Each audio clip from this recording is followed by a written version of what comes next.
Hi, everyone. Hope we're all having a great day so far. We're just going to have a brief presentation covering our goals for you, our managerial team, as you navigate your way through this busy season.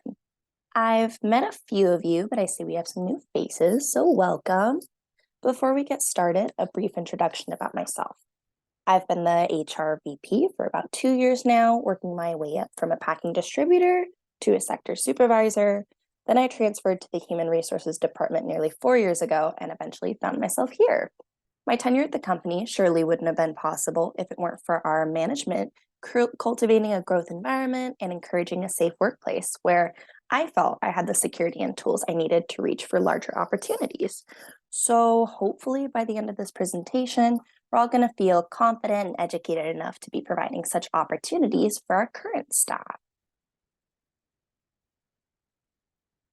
As our current and new managerial team, you probably have a good idea of what we do here at Peachy Keen, but let's just do a brief breakdown of who we are. We're the largest distributor of fruit pitting and jam tools. In order to maintain our success, currently we have a team of 500 employees. So, as our managers, you'll each be overseeing an individual task force of 3 supervisors who will each have 30 to 35 employees on their team. Seeing as our business has been on the up and up for the past 6 years, we do have plans on expanding to Florida in the next few years. So, if you have any aspirations of relocating and becoming part of our startup there, feel free to schedule a meetup with me after the presentation, and I would love to discuss that potential journey. Alrighty, so on to the basics of assurances we need to be providing our employees. Among the most essential in acting as the foundation for labor rights laws, we have the Title VII of the Civil Rights Act. This protects workers from nearly all forms of discrimination, such as sex, race, nationality, and religion. This relates to the bigger umbrella of equal employment opportunity laws, where women, people of color, and those with disabilities will be free of discrimination in the workforce, with all workers given the same opportunities, both in the hiring process as well as in promotion trajectory within the company. As you all may be aware of, we are implementing an affirmative action plan as we continue to expand our numbers, prioritizing protecting groups in our hiring.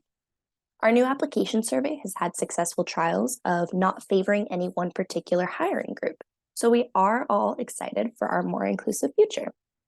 With this in mind, we are striving for a welcoming atmosphere for everyone and will not be tolerating discrimination of any kind, including harassment and retaliation. So we do recommend just being conscious of our actions and attempting to develop relationships with all on your team in order to avoid such potential issues. On to our employees with disabilities.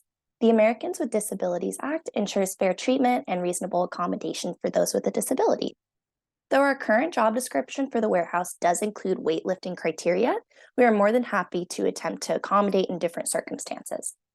For example, providing free weightlifting back braces to all employees to prevent excessive strain and injury, or a relocation to a lighter lifting station, or the possibility of transfer to the itinerary department. If an employee comes up to you with a concern, try to work out a solution that best fits everyone's needs. Don't be afraid to be creative and just be willing to hear them out because at the end of the day, they want job security, we need workers, and it's a healthy mutual relationship we have as a team.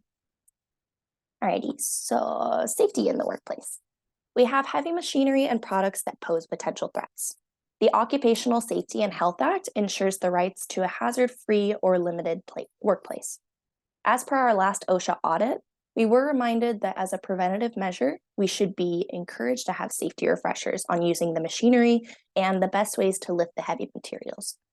So we will be mandating a safety refresher at the beginning of every quarter, where you'll have a presentation alongside a certified safety instructor, including a physical demonstration, requiring all employees to be signed off in order to continue their positions.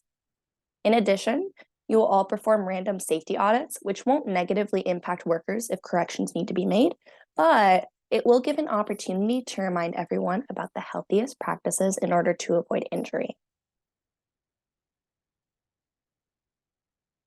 Next, we will discuss benefits we offer to our employees. In compliance with the Equal Pay Act, starting wages shall be the same for all warehouse employees at $22 an hour. In accordance with the wages and the Fair Labor Standards Act, the wages are above both the federal and state minimum requirement, and we will provide time and a half pay for any overtime accrued during the work week. We have about 400 full-time workers, all of whom are entitled to health insurance and a retirement package. What we must do for them is provide them with information for access and education on these benefits. In compliance with ERISA, we will offer a meeting every quarter detailing plan features and funding information. As an incentive, performance bonuses are awarded at the end of each quarter as well, so a friendly reminder to your teams could go a long way in the efficiency of the workforce. For all employees, we have begun offering complimentary gym membership as part of our health and wellness initiative, as well as 5 free sessions with a mental health professional for both the employee and their direct family. We are open to additional moderate cost benefits, so if you would like to ask your teams what they would potentially like to see, you're encouraged to set up those discussions.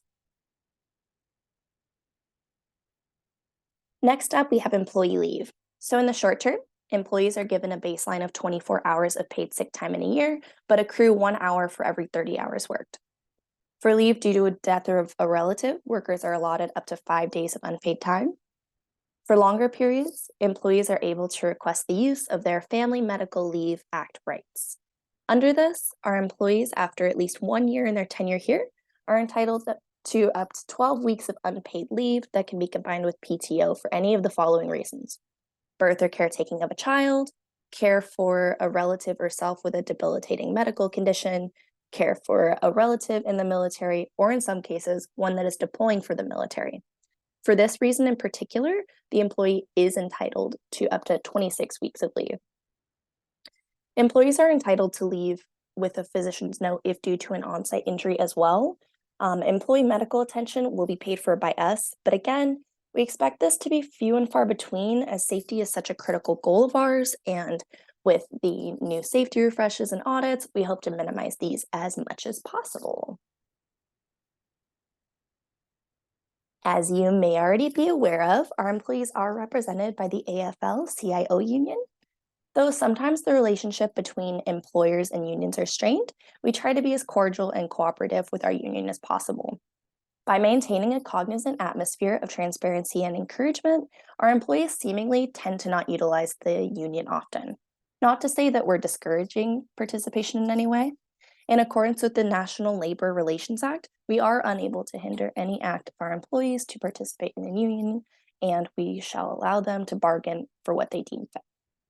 It's up to both us and the union to hold each other accountable, making sure neither coerce or restrain the employees from any of their rights, which, as we have not had any incidents in the past, seems like we're doing a good job of that at the moment. Be aware that the representative is expected to communicate with us regarding meetings, and we can assist them in notifying the employees about it. We want to provide them with easy access to their representative and encourage communication to help provide a safe working space physically and emotionally, which in turn promotes productivity and satisfaction for all. General reminders for us as we move forward. We as management need to ensure a safe and healthy environment for our staff in all ways. We will not be tolerating harassment, discrimination, or threats of any kind to our employees. As a way to ensure such an environment, promote communication between your teams. It's easy to get stuck in patterns of simply looking at numbers and production, but what it comes down to is the well-being of our hard workers. So make sure that they're doing well, and if we can make any changes to aid them in their career here. Keep in mind that our warehouse workers can be our future managers as well. So cultivating a learning and growth environment that takes their employment rights and security into consideration is key. Alrighty, well, that about does it for my presentation. As always, please look out for yourselves as well, as we couldn't do any of this without our flexible and responsible management team. If you have any questions, feel free to reach out to me at any time. Thank you all for your time and have a great rest of your day. And then just so you know, these are some of the references and the laws that I talked about. So if you want any refreshers or any more details on them, they're all listed here. Alrighty, have a great rest of your day.